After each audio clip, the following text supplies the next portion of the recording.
Hi students, 12th standard Computer Science Chapter 12 Structured Query Language. In this video, we are going to learn about some SQL commands. Now, let us start. DDL command. So, DDL means Data Definition Language. So, here we used create.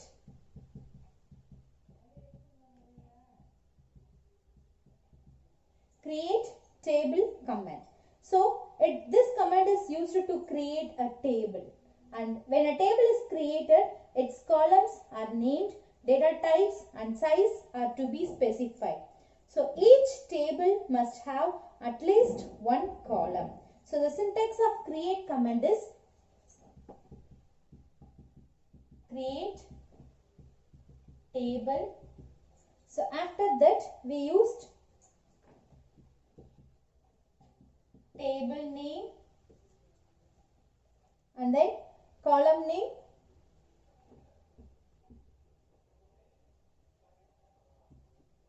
and data type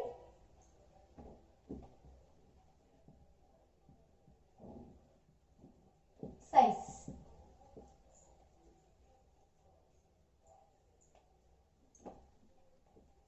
So here the create command is used to create a table, and then when we create a table, the columns are named and data types, column name, data types and size are to be specified.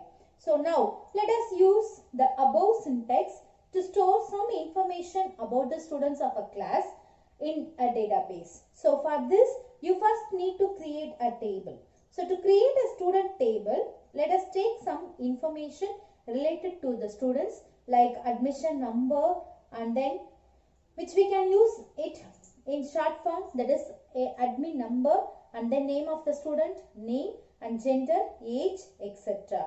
So let us create a table having the field names, admission number, name, gender, age and place. Now we create a table. So here example,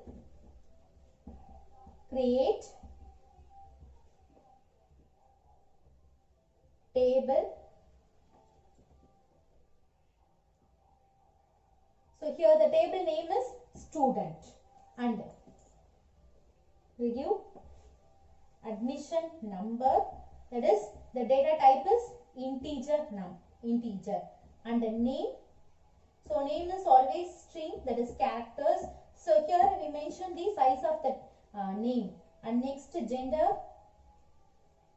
Here this is also a character, either male or female. So here also I used only one character, and the age, that is integer, and next place. So place means address. Here I give character 10, and at last close the table.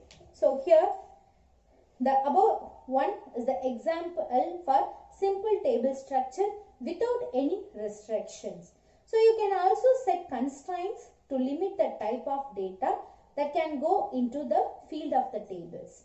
So constraint. So constraint means constraints are used to limit the data type, limit the type of data that can go into a table. So here this ensures the accuracy and reliability of the data in a database. So constraints could be either on a column level or a table level. So here constraint means it is a condition applicable on a field or set of field. So constraint means it is a condition applicable on a field. A field means here column, as any particular column or a set of column. The first one is column constraint. So here a column constraint apply only to individual column. It is applied in only individual column. And next one is table constraint.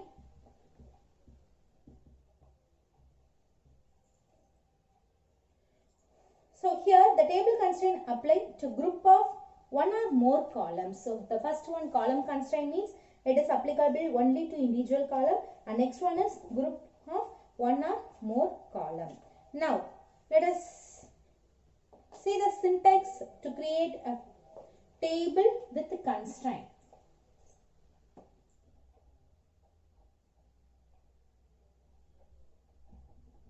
For example, nothing, just example. So create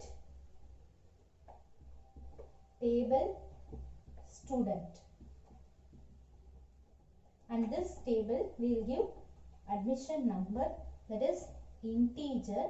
Here we give not null primary key, and next name, character, and gender is also character, and age is integer. So in this above example, the comment student, here we create a table student in which the field admission number of integer type is defined not null, and name of the character type is defined also not null. Here also we mention not null. So which means these two fields must have a values. So here not null means we must give the value for these two fields. So the fields gender, age and place do not have any constraints. So the remaining value gender and age, here we didn't mention any constraints. Okay. The next one is types of constraint. So constraints to ensure database integrity. So therefore known as database integrity constraints. So we have different types of constraints, that is unique constraint,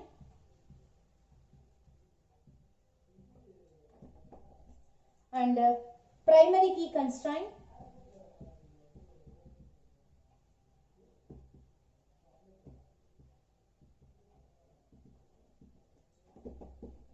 default constraints,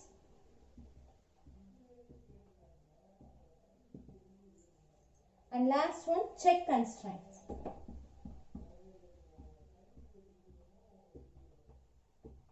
So here we have different types of constraints, that is unique, primary key, default and check constraint.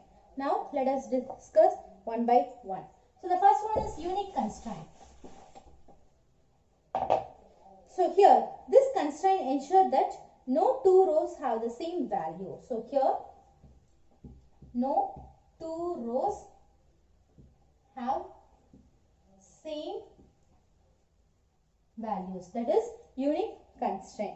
So here for example, unique constraint applied on a admission number of a student, because a student so no two students have the same admission number. So it is example for unique constraint. So here we'll write create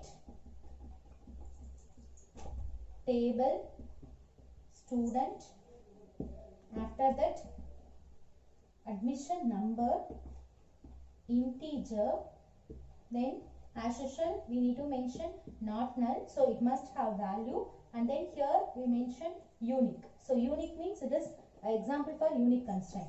And next name, that is character, so it's also 20 and not null. And next gender, character, and next age, integer. So here this is the example for unique constraint. So the unique constraint can be applied only to a field that have also been declared as a not null. So here we applied unique and not null. So when two constraints are applied on a single field, so here we used two constraints. This is not null is a primary key constraint and unique is a unique key constraint. So when we use a two constraint in a single field, it is called as multiple constraint.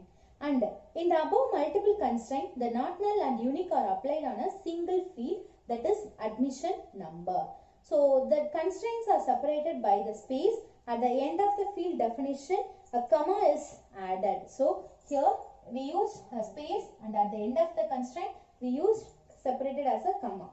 And by adding these two constraints, the field admission number must take some values. That is, It will not be null and it should not be duplicated. So here admission number means it must have any number and we cannot take duplicates. And next one is primary key constraint.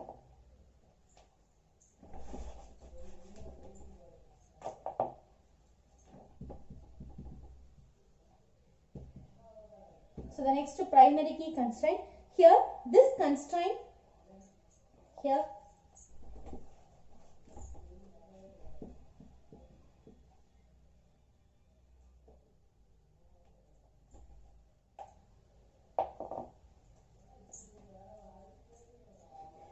so here this constraint declares a field as a primary key which helps to uniquely identify the record. So it is used to identify the record. So it is similar to unique constraint except that only one field of the table can be set as a primary key. So here we set only one field. And then the primary key does not allow null value and therefore a field declared as a primary key and must have not null constraint. So this is the example for primary key constraint. And next one is default constraint.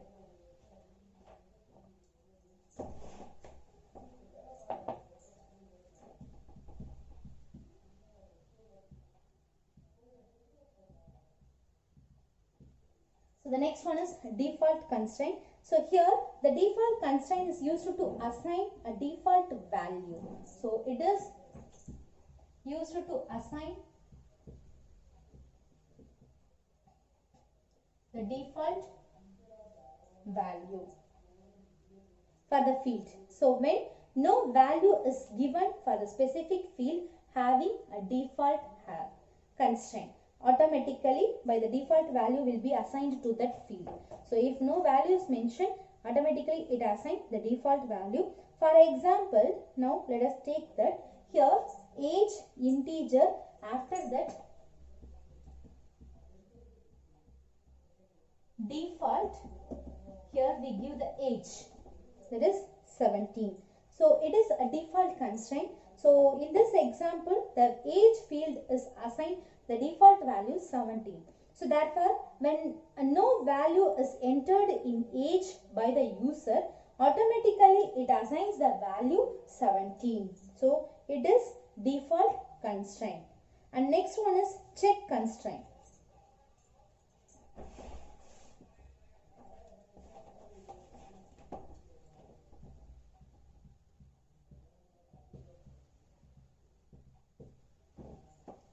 So next, check constraint. So it is used, it helps to set a limited value placed for a field. So it set a limited value. So when we define a check constraint on a single column, it allows only the restricted value on that field. Example, showing check constraint in the student table. So here we give the same example, we take the same example. So at last here we give check less than or equal to 19. So when we give this comment, so it set age field where the value of age must be less than or equal to 19. So it set the age less than or equal to 19. So it is an example for check constraint. And last one is table constraint. So it is applied to a group of field of the table and it is also known as a table constraint.